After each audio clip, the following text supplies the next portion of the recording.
Well, welcome everybody. Welcome to Family Business Friday. I'm Dale Caldwell, and we have another special program for you.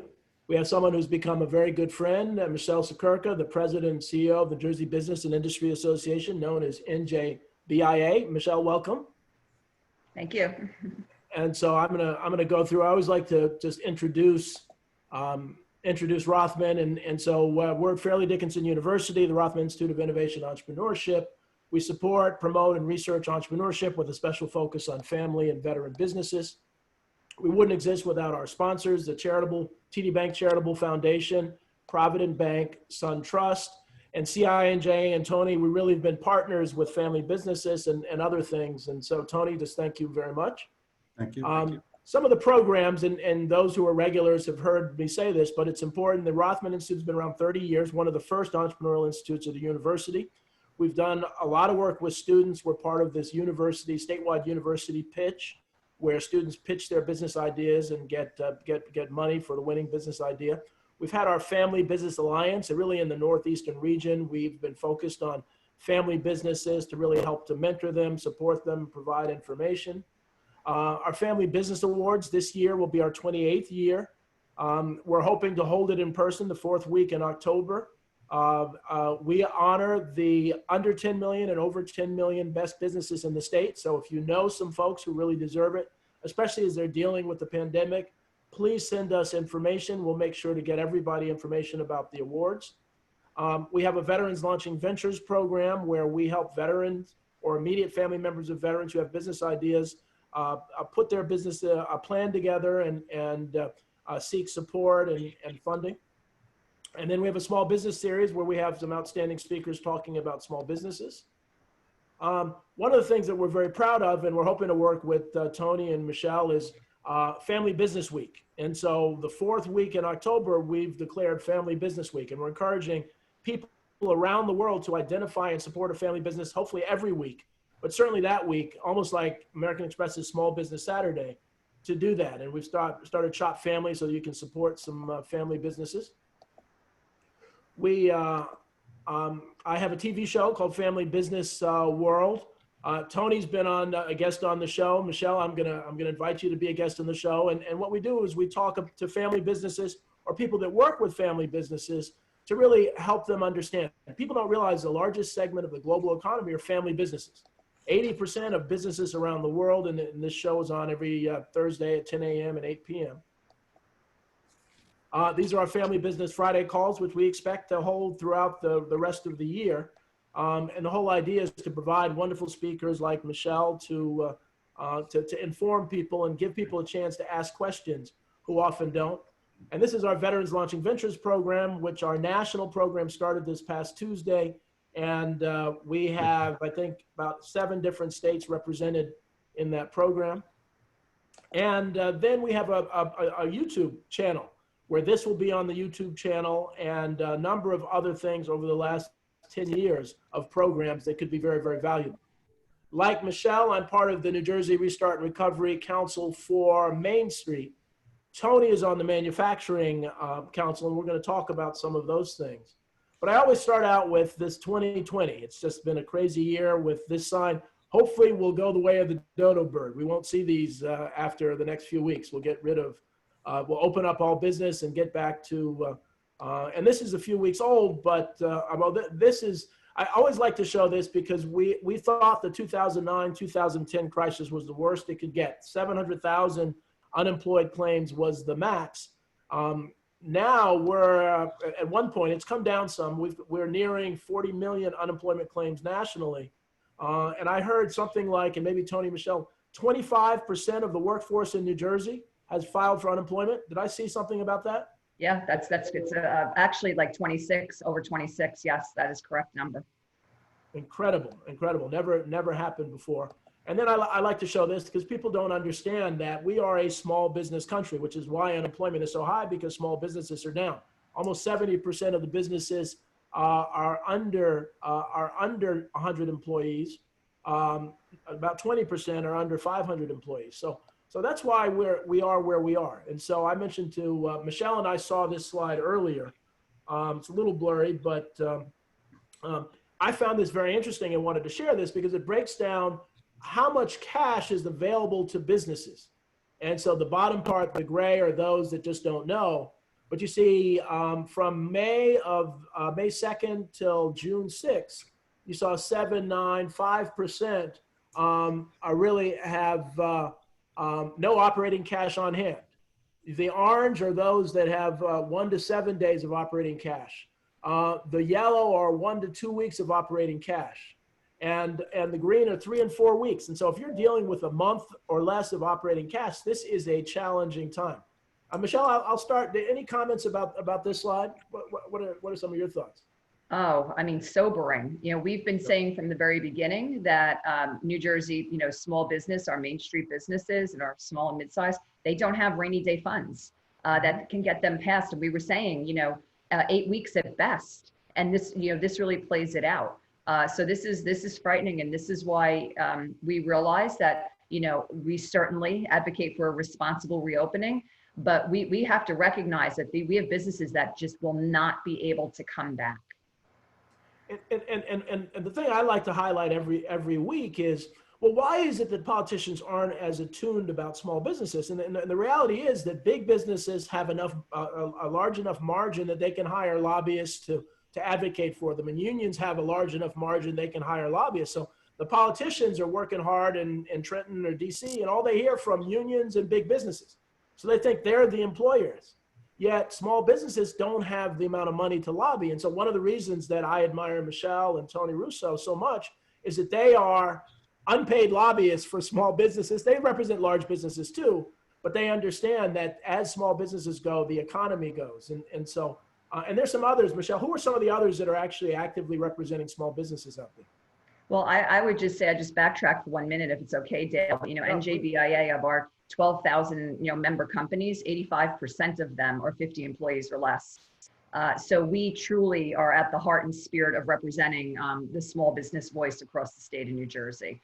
You know, in the verticals, so I say BIA and CIANJ, we're horizontals, right? We represent everybody from the corner pizzeria to the 1,000-employee call center to the biggest utilities in the state, right? But then you have the vertical associations, and within those verticals, you know, you have folks that represent the restaurants, the retailers, you know, some of those as well.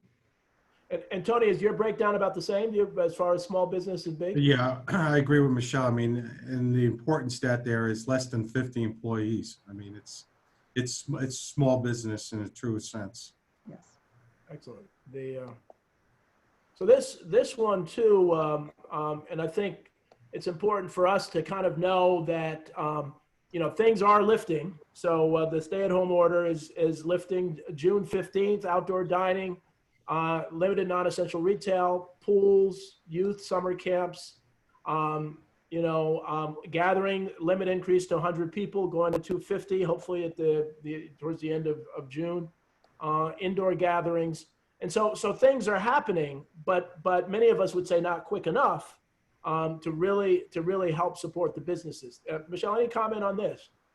No, absolutely. The challenge here is certainly the pace, but the inconsistency as well on some things. And so, for example, I want to focus on the indoor gathering. Okay, 25% capacity or less than 50 people, whichever is lower. So if folks can indoor gather under those parameters, why do we have all these small indoor activity businesses that are not retail who can't open right now?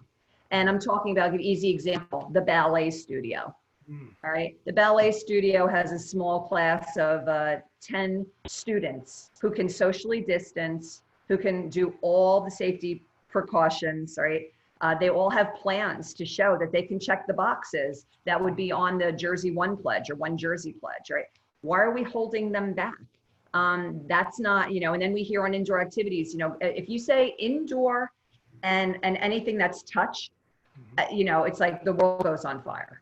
High touch and indoor. And it's like, okay, first of all, you know, high touch, let's step back a little. This is an airborne disease. And yes, there is, but a very low risk of getting it off the surface. I mean, CDC has said that, right? We're supposed to be flexible with how the science changes. We need to be reactive and responsive and agile to that as well, right?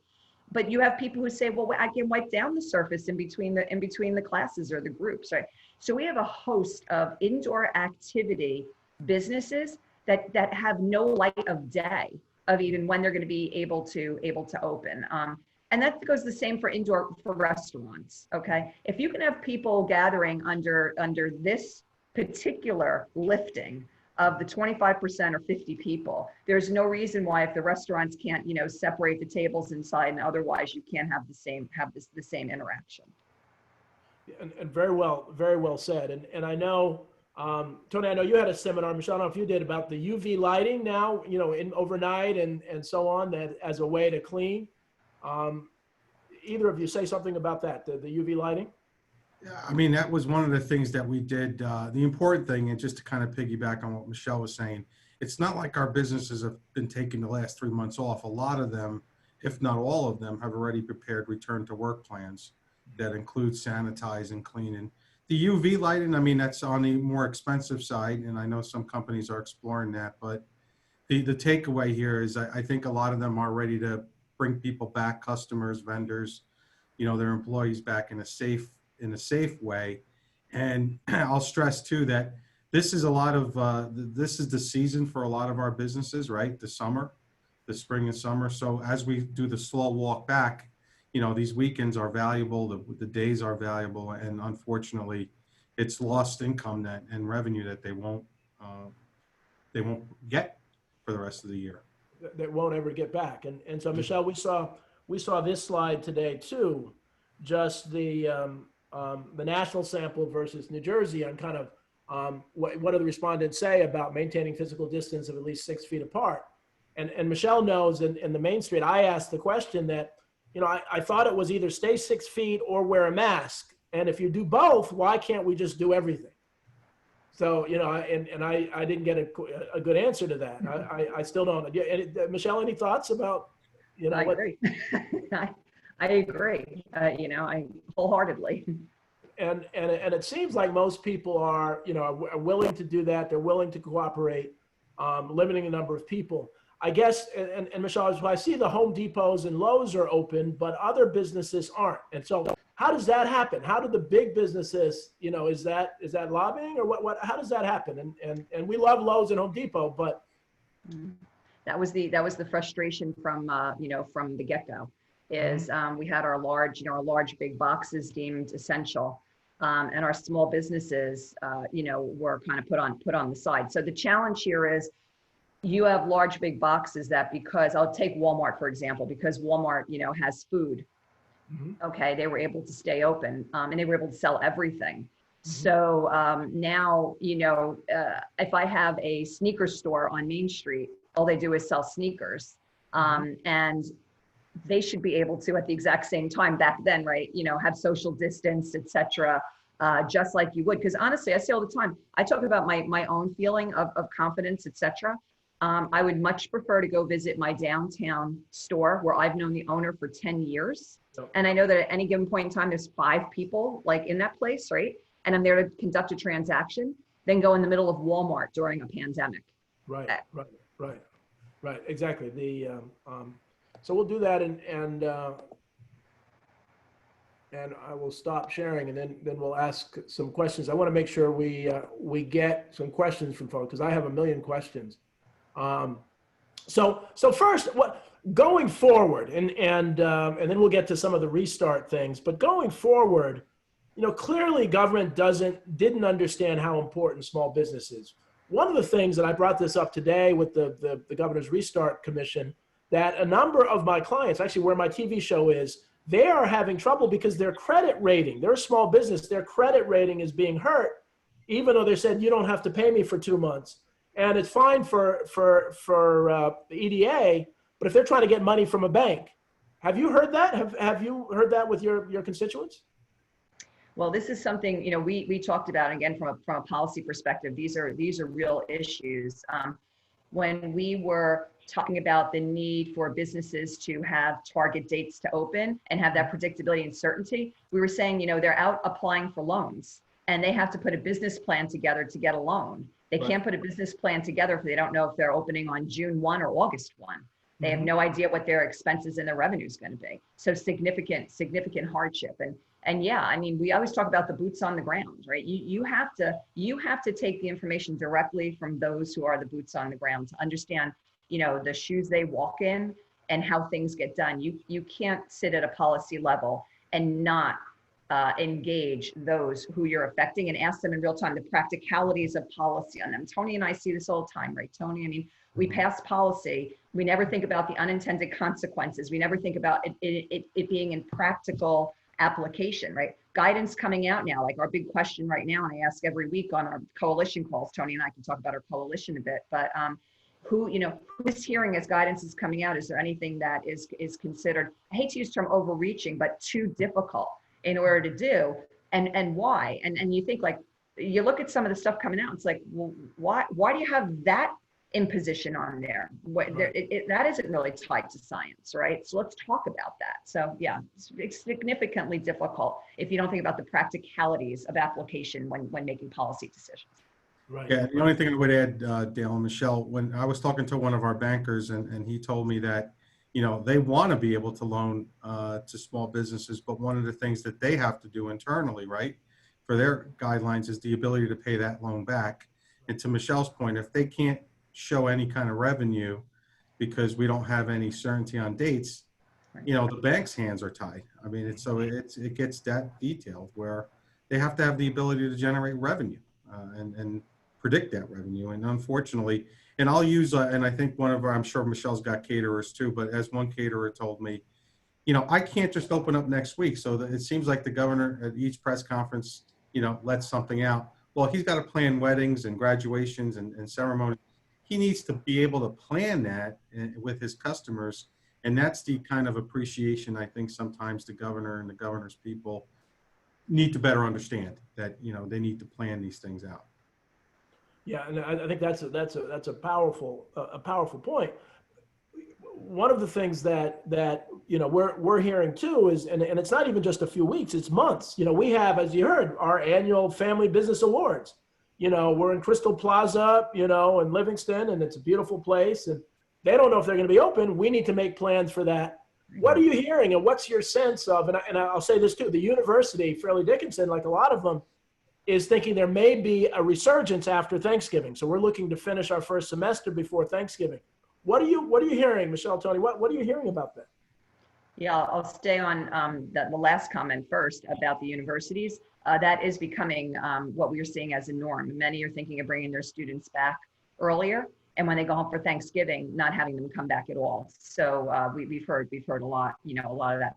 I have a feeling that what's going to drive, so just like when the protests were happening, because of the nature of the protests, it caused other actions to happen maybe quicker than the governor may have wanted in terms of his policy on outdoor gatherings, than even the indoor gatherings for purposes of religion and otherwise.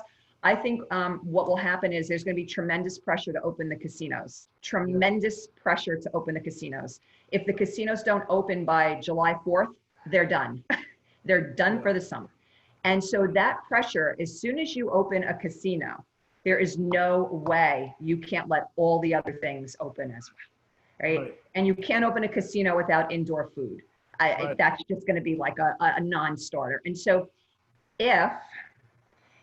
if there really is a preference for seeing casinos open July 3rd has been some of the noise, I think that's going to drive other openings. It's certainly going to give Tony and I the advocacy leg that we're going to need to say, no way can you open those and not let all these other small, right, non-retail businesses not open and get indoor dining as well. Yeah. And the only thing I would add is I heard this week that, just from an employee perspective, I think there are 28,000 workers at casinos and they all have health benefits. And I heard that if they don't open up by July 1st, they may be out of healthcare insurance. Wow. So think about that. So, I mean, so again, the casino, they need to know, right, going back to the planning part of this, that they could open up, whether it's July 1st, July 3rd, so they could take care of these kind of things. I mean, because again, these are the kind of unintended consequences, as Michele said, right? You have a policy where you're going to kind of slow walk this back, but the policy is just something like that, where you're not going to have health insurance unless the casinos can make that payment. And they're not going to make the payment unless they know this is when we could open up again. Well, I was mentioning to Michele, one of the people on my TV show, Family Business World, was actually working with a business that is in New Jersey, but moving to Pennsylvania because of lower taxes. Imagine that. Um, Out um, migration.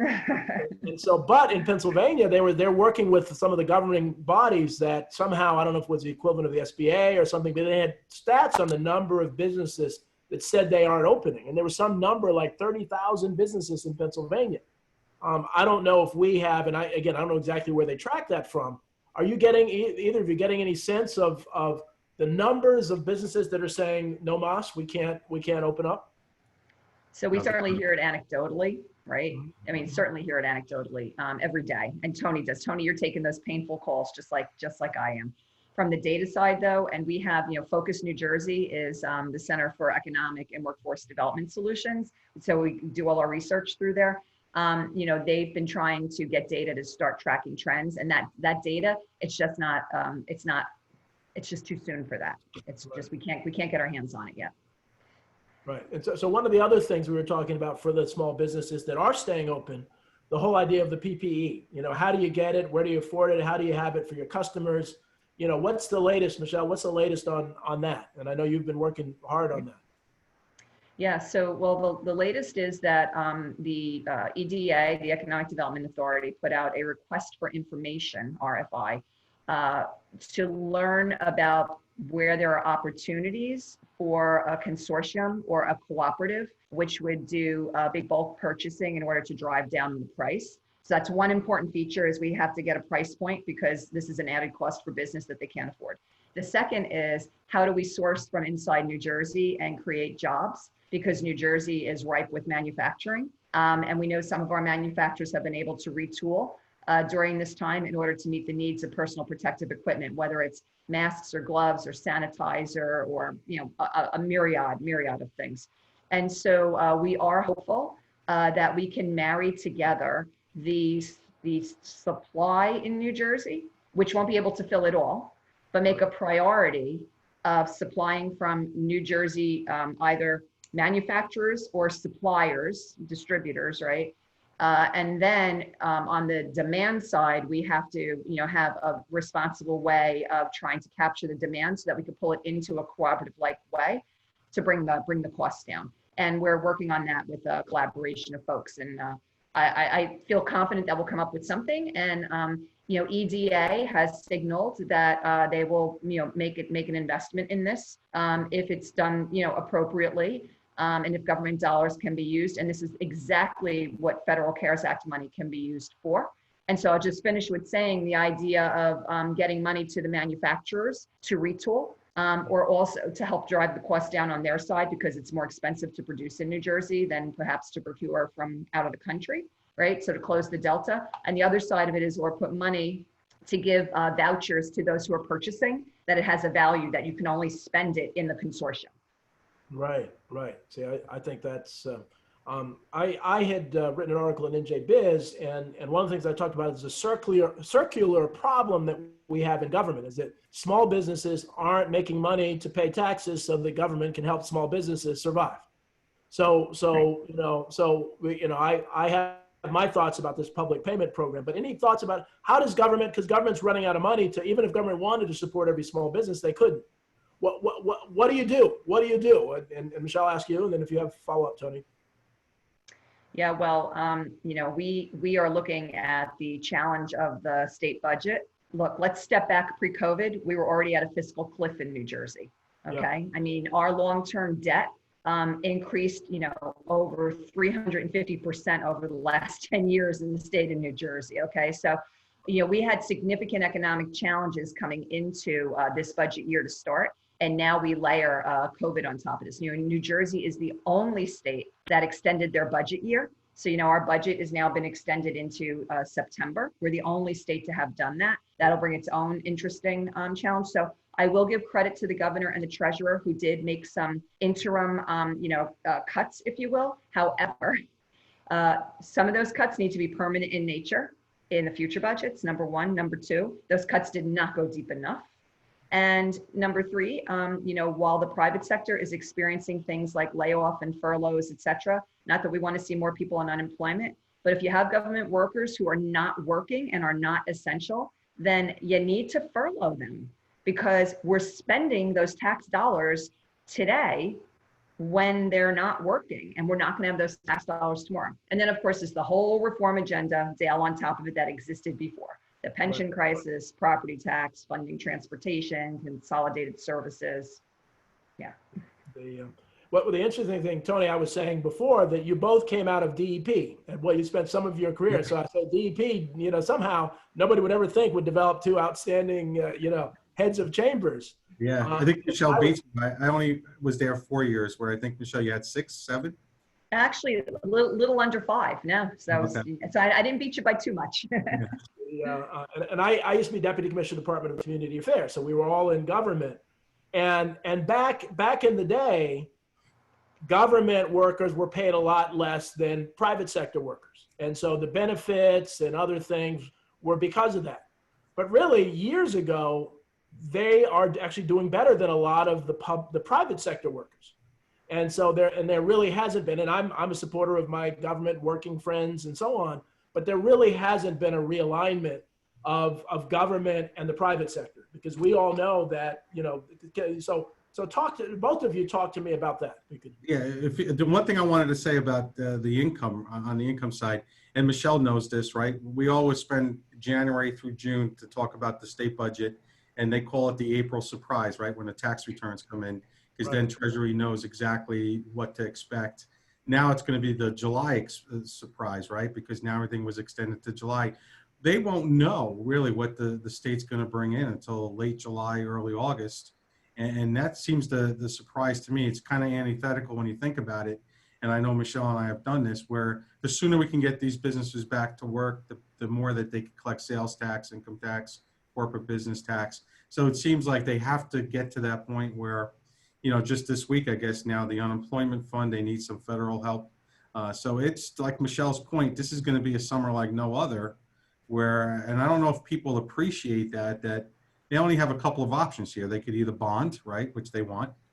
They could either ask for a federal bailout, or the third item is they're going to either have to furlough people, like Michele said. And I know there's a bill on the governor's desk, and Michele did a nice op-ed piece that ran in the Star Ledger, or they're going to have to raise taxes. And are you really at that point where you could raise taxes when, as one business owner said to me, Tony, we won't realize just how bad this was because we lost a quarter of our year, right? Wow. March, April, May, until later in the year when they do the math and they sum it up and say, wow, we really had a bad year. I was talking to one of our warehousing people this morning on the way into work, and he told me he did the math and he's down 80%. Wow. 80%. Wow. Unbelievable. Yeah, unbelievable. And so how do you recover from that? But more importantly, are you going to be in a position where you're going to want to take out a loan and expand? Are you going to be in a position where you could hire new people? Not when you're trying to play catch up. And I think that's the sad part here. Yeah, it really is. One of the things that I say every week, it seems, Michele, is that if every politician had to have made payroll, this would be a very different country. People would understand how hard it is. I mean, they look at a $30 million business and assume that, well, they're flush with cash. A bad 6 months could kill a $30 million business. And people don't really understand that, and that they're hand to mouth. And so now we do have a question. Let me read off. Kevin Curran sent a question. What are your thoughts on the interpretation of the NJBIA requirement for the NJBIA grant to certify that a business has a material financial need that cannot be overcome without the grant of emergency relief funds? To qualify for the grant of $1,000 per employee, that seems like a very difficult hurdle for $1,000. Just wanted your thoughts on that. Yeah, well, I think that this is the EDA's, the interpretation is broad on this. I mean, for sure. The idea of the grant program was to check some boxes, show need and go, but it has to have accountability for sure. It's government money. We, as quick as you want to get it out, you need to ensure that, the state's not going to get frauded. Again, this is our taxpayer dollars. So, the idea of a material financial need, look, it's COVID. I think 90% of our businesses, if not 100%, have some material financial need that they can absolutely attach to COVID and the situation. Yeah. Well, thank you. And Kevin, I hope that. I don't know if you heard just on that question. I was surprised, I guess, when Tim Sullivan this week said that for that grant program, again, they received like over more than 30,000 applications, of which maybe only 16,000 companies will be able to apply. And again, that's maxed out at $10,000, right? $1,000 per employee. So is it going to make a difference? No, but does it help? Absolutely, right? Every dollar helps. But, you know, I agree with Michele that statement, I think they have to include it. I hate to use the word boilerplate, but it's probably boilerplate in the application. But, you know, I wouldn't be too concerned because they realize that they need cash. Yeah, You know, yeah, they need cash. yeah. We've been saying since day one. I'll never forget the first call that Michele and I and some of the other business groups were on.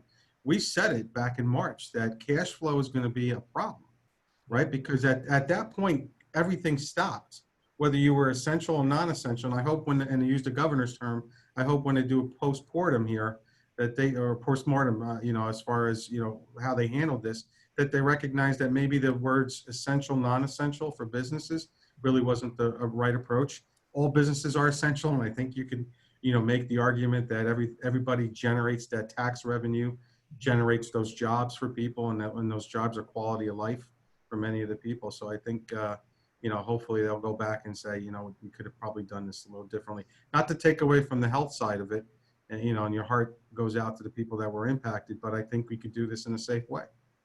Well, and I think, I mean, you know, folks, these are two of the people that are going to be when they do the postmortem, and if something like this happens again. One of the things that I've tried to advance is this idea of suspended financial animation.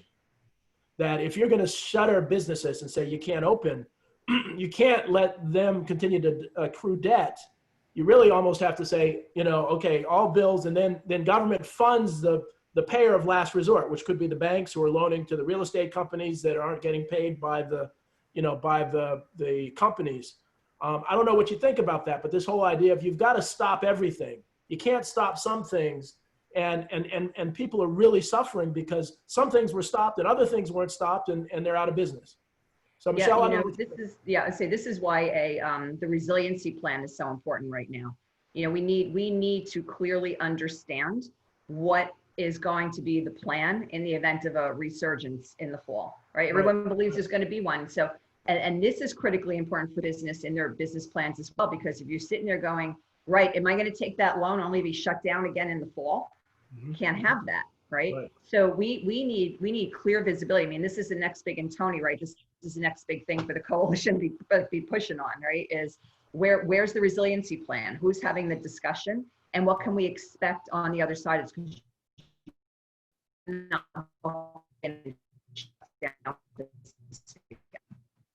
are you there, Michele? You froze a little bit. I don't know if. Yeah, seems like it's frozen. Yeah. But she's right, and hopefully she'll come back. Yeah. But the other thing I know that she and I are working on is that resiliency. But we also, it's really important, we've talked about this before, Dale, where our business owners need that liability protection as employees start coming back. Yep. You know, and again, I don't want to say that you don't want to protect the negligent folks out there, but if you're a company and you adhere to all the requirements and follow the CDC guidelines, and you bring your employees back, and I call it the three-legged stool. It's the masks, it's the safe distancing, and it's the sanitizing. If you do all those things right, and God forbid somebody gets sick, and now you're being challenged, I think we need to have those kind of protections, right? Businesses breed off of confidence and certainty, and that's really that's the economic engine. And without those two, without that certainty and that confidence, you know, this is going to be a long road back. A long road back, a very long road back. And so today, Michele and I heard from the Department of Labor, and they were talking about the rights of employees, which I obviously believe very, very strongly in the rights of employees. Now, the challenge is, you know, we're in a situation where, you know, because of the $600 kick-in and other things, you know, some employees are making more not working than other employees. And, you know, will some employees use the safety as an excuse to continue to do that? I don't know. What are your thoughts about, is there a way to adjust that to make that work? Yeah, I think this, am I back? Can you hear me and see me? You're back now, you're back. Yep. It appears I had a little internet thing there. So This is a significant challenge. And actually, we're hoping that what we've been advocating for is that $600 when that expires, we've been advocating to see that pot of money for the future actually go to the employer to give an incentive to the employee to come back to work. That's what they did in Europe. They gave the money to the employers to incentivize people to come back. A big concern is this, if you don't feel safe coming back to work, you don't have to accept your position, right? In the old world, that was a voluntary quit and you couldn't collect unemployment. We're really gonna have to see how this plays out. I mean, we are in a state that is a pro-employee state, all right? And we all, look, business cares about their workforce, right? Sure. We're not talking, I get so miffed, corporate greed and corporate welfare. The businesses Tony and I are talking about, the money they take home every week isn't much more than they're paying their workforce, okay? They care critically. It's like a family business who we're talking to today, okay? Sure. So we need to keep those different lens of, employer isn't the bad guy. Like, I don't like when it's I feel this versus, employer, employee. No, we can mutually have good benefit and have everybody, the job creator should be recognized for creating the job and not vilified for creating the job. No, yeah, and I want to echo that. I mean, our number one resources when I talk to business, it's their people. It's, they're going to work with their people because without their employees, they can't function. And I don't know any employer that wouldn't want to work with their employees to make sure that he or she feels safe coming back. And I could tell you that those discussions are already going on. So if you fall into one of those categories where you're in that sensitive population, whether it's age, underlying medical condition, again, if you're in that business where you could continue working from home and are effective, that's going to happen. Right. I mean, I was actually surprised to hear from a lot of our employers that they're probably not going to bring their employees back into the office till probably after Labor Day. They're going to assess whether or not it makes sense. Again, because if you're functioning right now and you want to play it safe, I'm sure Michelle's going to say this. It all goes back to Trenton. Trenton has to provide that leadership and, more importantly, that clarity, right, that we're all talking about in our task force, is that you have to provide that clarity. What is it that I need to do in order to make that workplace safe? Well, one of the reasons that I love family businesses is they actually treat their employees better than government or big corporations, because every one of them, if you are accepted into a family business, you become family. Right. And I can tell you stories of them paying funeral costs for parents and doing stuff. And the family businesses really are the model of how you treat employees. And that's where, Michele, I agree with you. It annoys the heck out of me that people say, oh, business is bad. We all work for the state. Let me tell you something. The state does not treat people. I would rather work for a family business at the same salary as the state because you get treated better. And so people need to really, really understand that. Yeah, I love to say, Dale, that great businesses make great communities. Yep. And what do business people do when they come home after work each day, right? They put on their little league hat and they go coach. Yep. They take the collection at their place of worship. They fund the local parade. They yep. do the Girl Scouts. I mean, without healthy businesses in your community fabric is gone.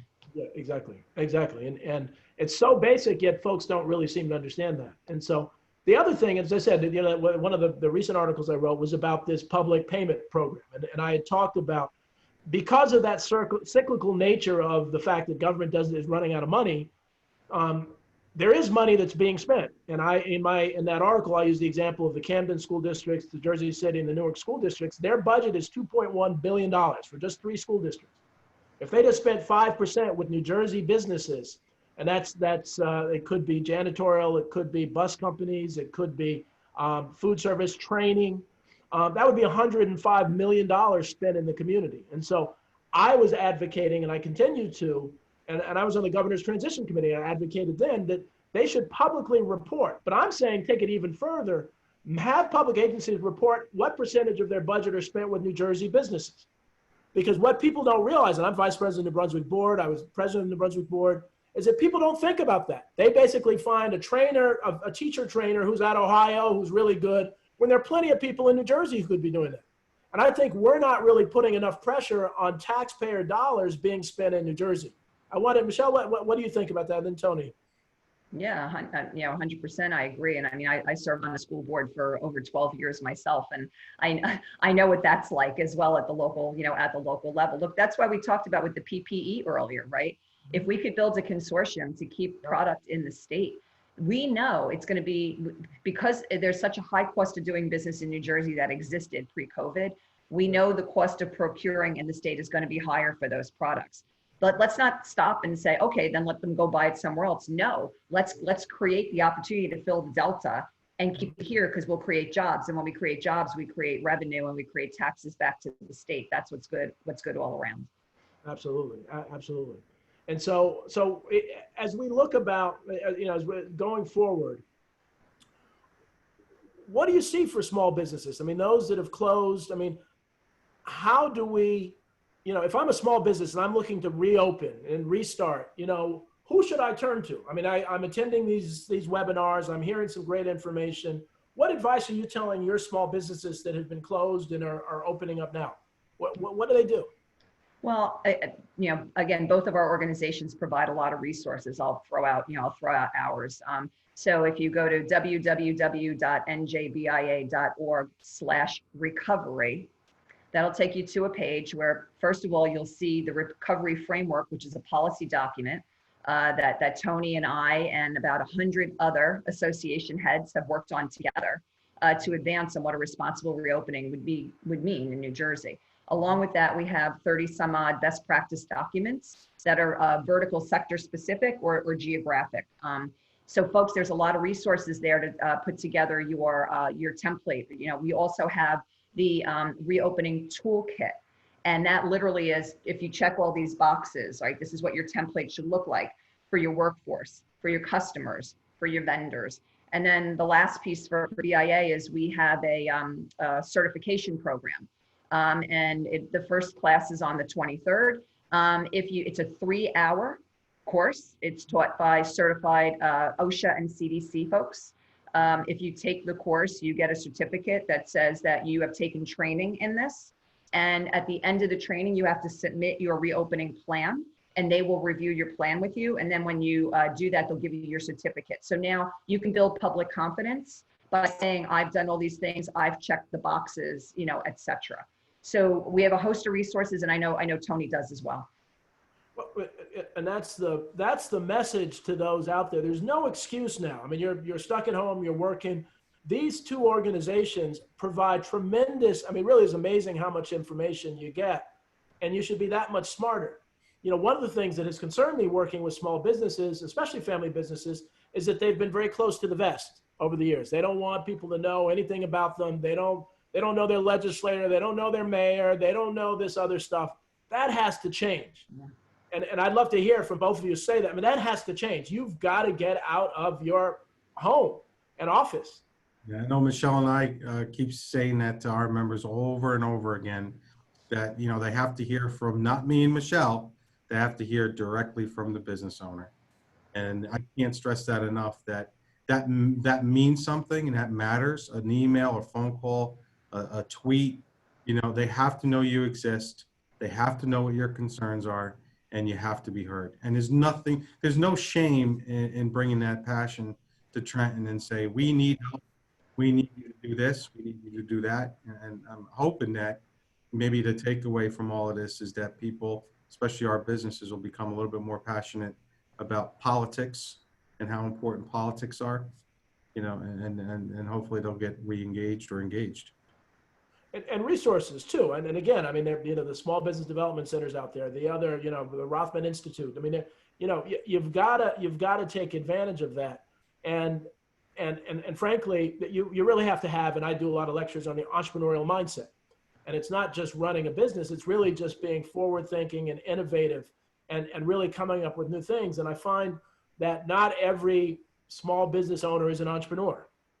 A lot of them, have been doing well and are happy where they are, but you have to be an entrepreneur like never before going forward. I think the other thing, Dale, too, is that Trenton, and I know we keep trying to pound this home, but they don't make things simple a lot of times, right? So a lot of times, whether it's filling out an application or complying with, they make it like the view isn't worth the climb a lot of times, in the sense that geez, why can't things be simpler? And I think sometimes it's important that we try to simplify the approach, whether it's a grant, a loan program, to complying with something. So, that's important too, is to, bring simplicity back, to the whole business world and how they work with Trenton.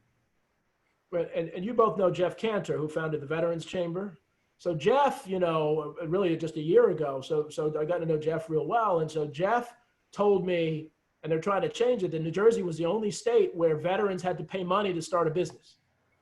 Wow. As basic as that, as much as we think. And so, and it's the same thing with filing, and there's so many rules that make, so much sense. So as you are out there advocating, what can small businesses do to support you in your work, to say, hey, governor, hey, legislature, we need to change this? What should they be doing with your respective organizations to support that? Yeah.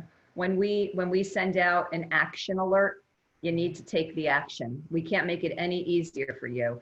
We literally give you the letter and we give you the link. So in under a minute, you can send a message to our policymakers, and they need to hear from you, because when we get the phone call, right, my inbox is flooded. That means people are participating, okay? Yep. And then get on the phone too. We will help you. We will give you the advocacy toolkit. We'll tell you what to say. We'll even help schedule the meetings. If you want to meet with your local policymakers, Tony and I will walk you there, take your hand, and even attend the meeting if it makes you feel more comfortable. Yeah, I think the key too is that businesses need to communicate with groups like ours and BIA, because don't assume that we know what you're going through, right? And I'll give you a good anecdote on that. Is one of our manufacturers that was open all along, one of his clients was a retailer, and when they shut down, he lost a major product line, right? So that's something that Trenton needs to hear about. Yeah. And that all businesses are tied in, right? Think about the restaurant, think about the linen company, the plumber, the electrician, the banker, the accountant, the lawyer, the employees at the restaurants. I mean, they're all interconnected.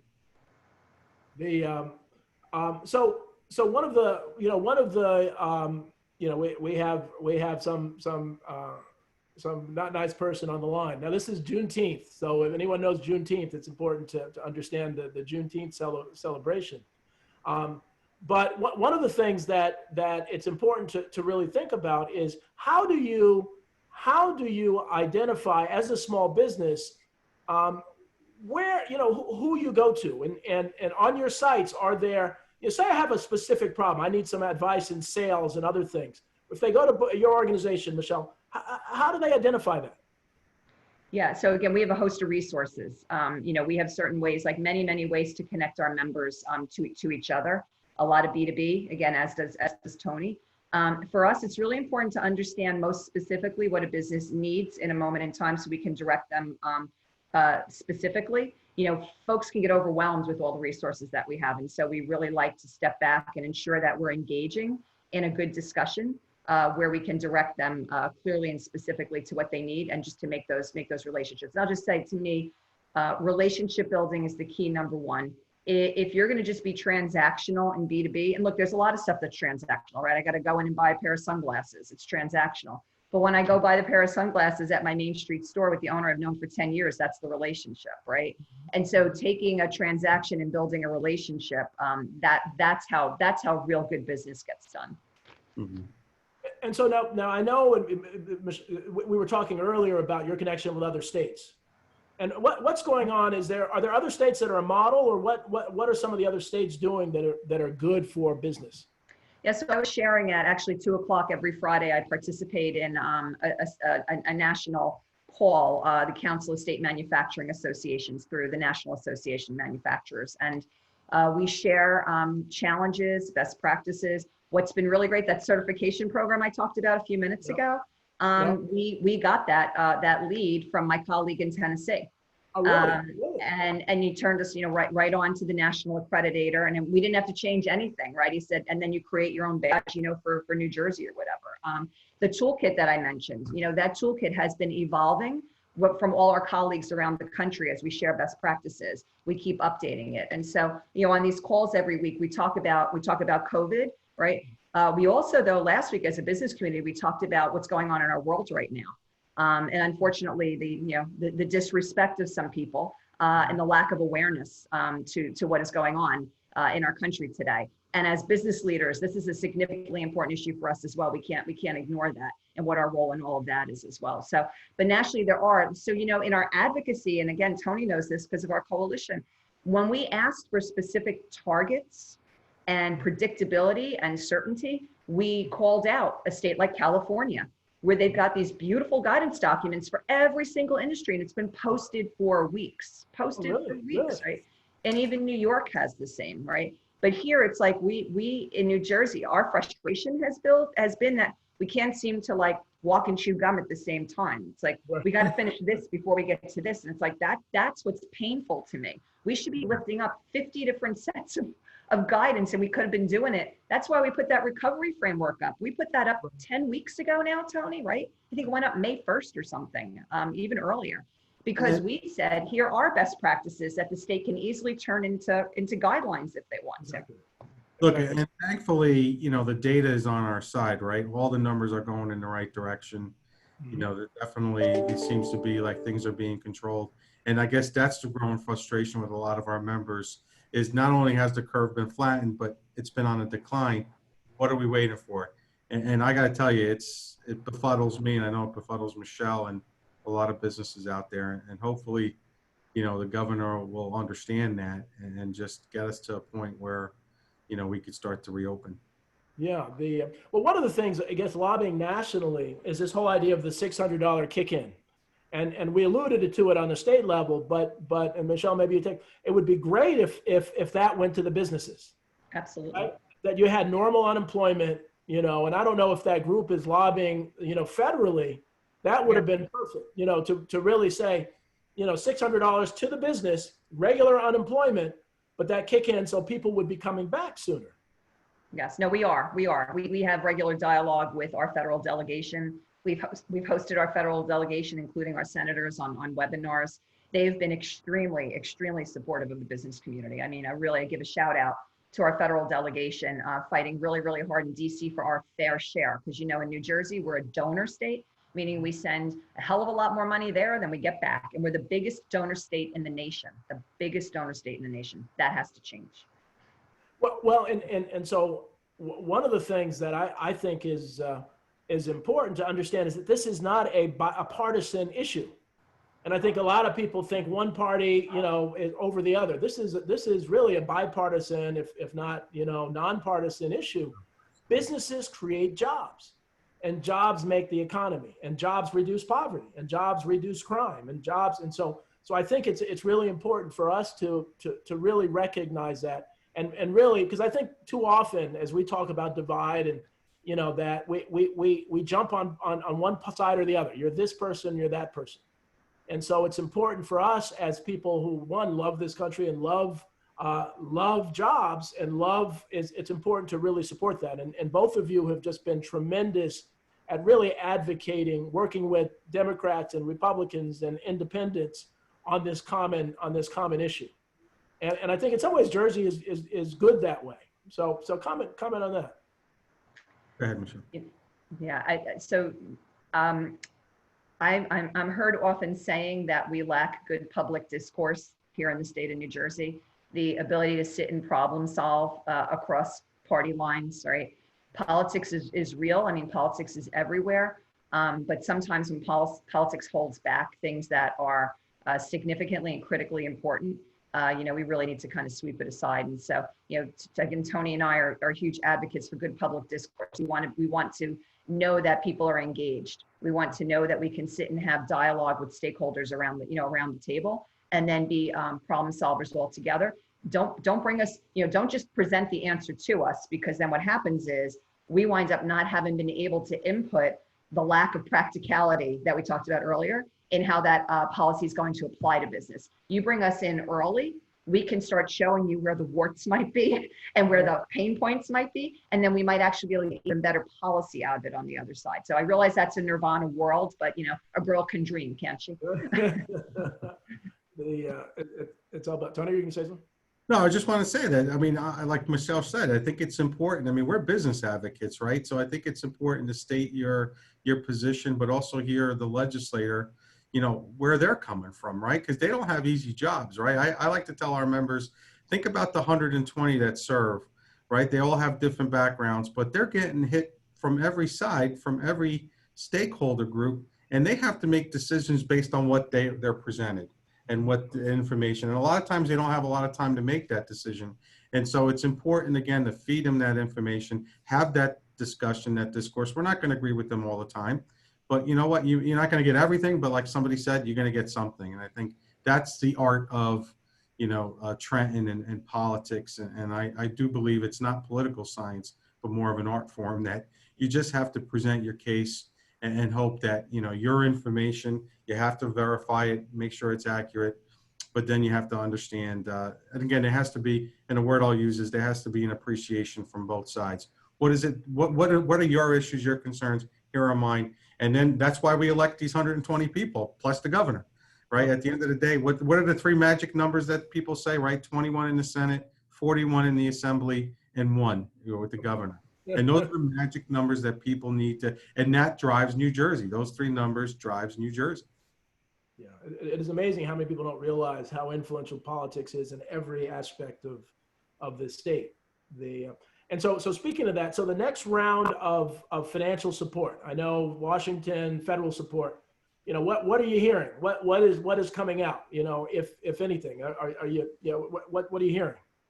At the federal level, I don't know. Federal level, the next PPP or equivalent. Yeah, I heard some things, Michele. I don't know if you have more information, but I don't think there's anything concrete. And realize what's going to happen in about a month. They're going to go to their conventions, right?